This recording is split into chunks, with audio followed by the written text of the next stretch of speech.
আসসালামু আলাইকুম সম্মানিত দর্শক। আশা করি সবাই ভালো আছেন।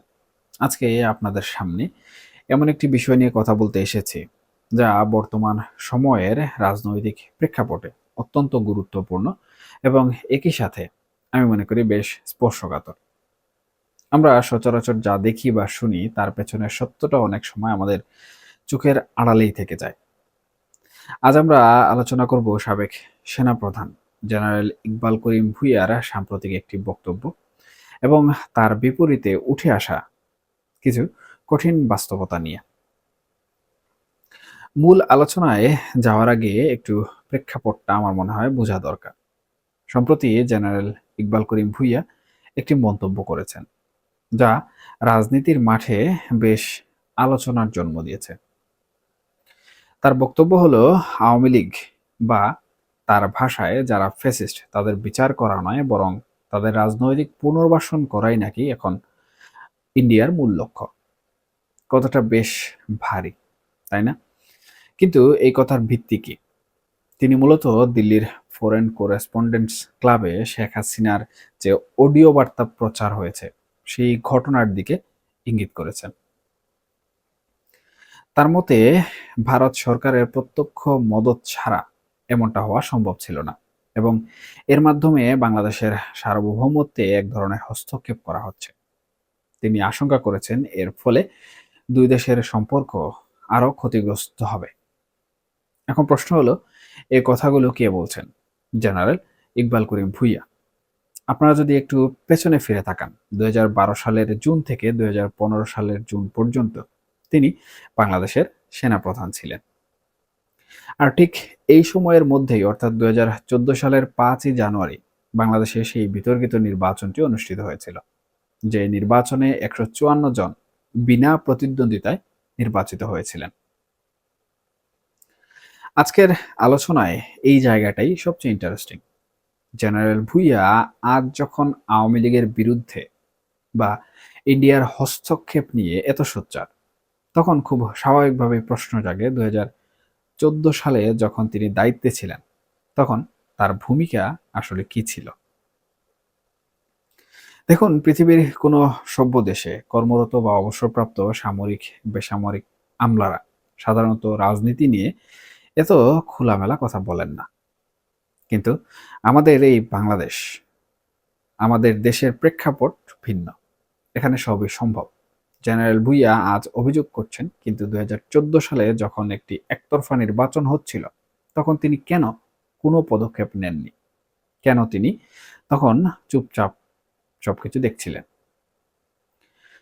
আজকে তিনি বলছেন ইন্ডিয়া আওয়ামী লীগকে পুনর্বাসন করতে চাইছে, কিন্তু সেই সময়ে তার নীরবতায় কি পরোক্ষভাবে সেই সরকারকে ক্ষমতায় টিকে থাকতে সহায়তা করেনি? দেখুন, বিষয়টি নিয়ে আরেকটু গভীরে যাওয়া যাক। জেনারেল ভূঁইয়া তার ফেসবুক স্ট্যাটাসে লিখেছেন, শেখ হাসিনাকে আশ্রয় দিয়ে ইন্ডিয়া বাংলাদেশের নিরাপত্তা বিঘ্নিত করছে। তিনি ৬-৭ দশক আগে দালাই লামাকে আশ্রয় দেওয়ার প্রসঙ্গ টেনে এনেছেন এবং চীনের সাথে ইন্ডিয়ার বিরোধের উদাহরণ দিয়েছেন। তার মতে শেখ হাসিনাকে আশ্রয় দেওয়ার জন্য ইন্ডিয়াকে বড় মূল্য দিতে হতে পারে। তাত্ত্বিকভাবে তার এই বিশ্লেষণ হয়তো ঠিক আছে, কিন্তু বাস্তবতা হলো ইন্ডিয়া তো তার নিজের স্বার্থ দেখবে, তাই না? এখানেই মূলত চলে আসে ভূ রাজনীতির আসল খেলা। আমরা আবেগ দিয়ে অনেক কথা বলতে পারি, কিন্তু আন্তর্জাতিক সম্পর্ক আসলে আবেগে চলে না। ইন্ডিয়ার দৃষ্টিতে যদি তাকান, তারা দেখছে বাংলাদেশে তাদের মিত্র আসলে কে। বিএনপি বা জামায়াতকে তারা ঐতিহ্যগতভাবে ইন্ডিয়া বিরোধী শক্তি হিসাবে মনে করে।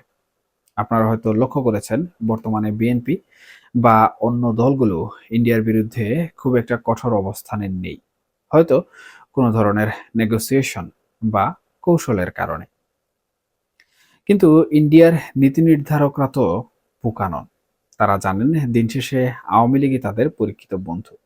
তাই তারা চাইবে আওয়ামী লীগ বাংলাদেশের রাজনীতিতে ফিরে আসুক বা টিকে থাকুক। জেনারেল ভুইয়া যতই বলুন না কেন, ইন্ডিয়া তাদের নিজেদের স্বার্থেই আওয়ামী লীগের রাজনৈতিক পুনর্বাসন চাইবে। এটা খুবই স্বাভাবিক একটা সমীকরণ। এখন আসি আমাদের দেশের অভ্যন্তরীণ সমীকরণে।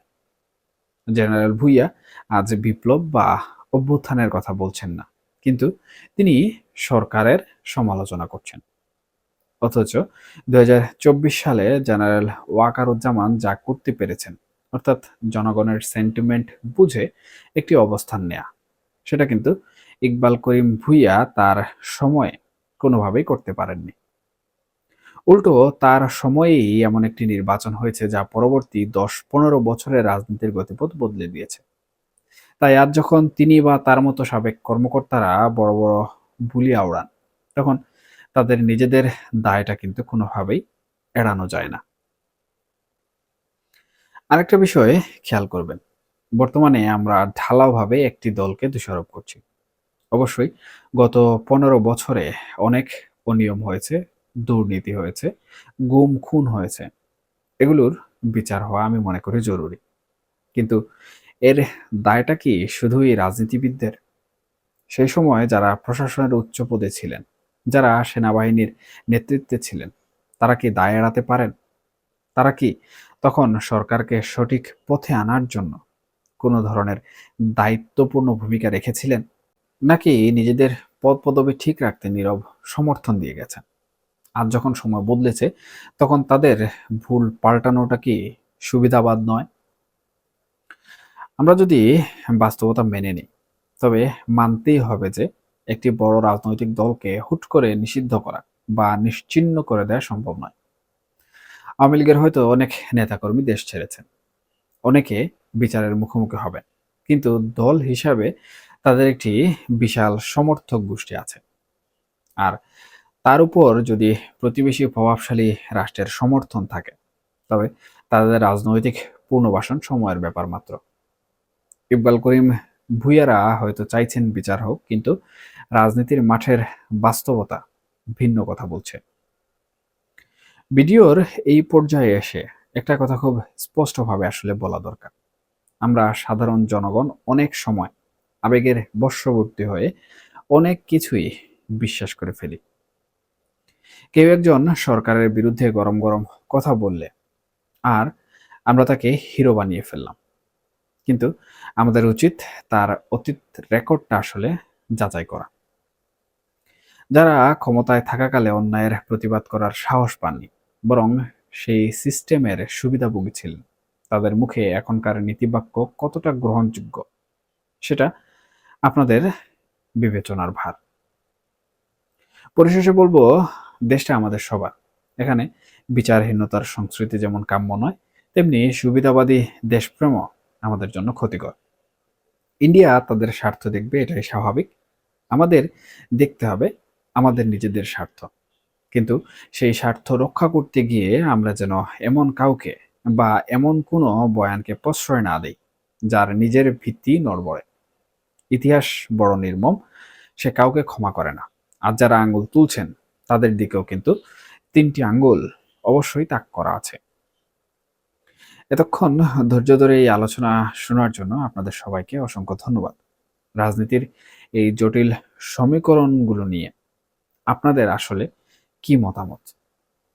আপনারা কি মনে করেন সাবেক এই কর্মকর্তার এখনকার এই অতি বিপ্লবী মনোভাব আসলে তাদের অতীত পাপমোচনের চেষ্টা, নাকি তারা সত্যিই দেশের মঙ্গলের কথা ভাবছেন?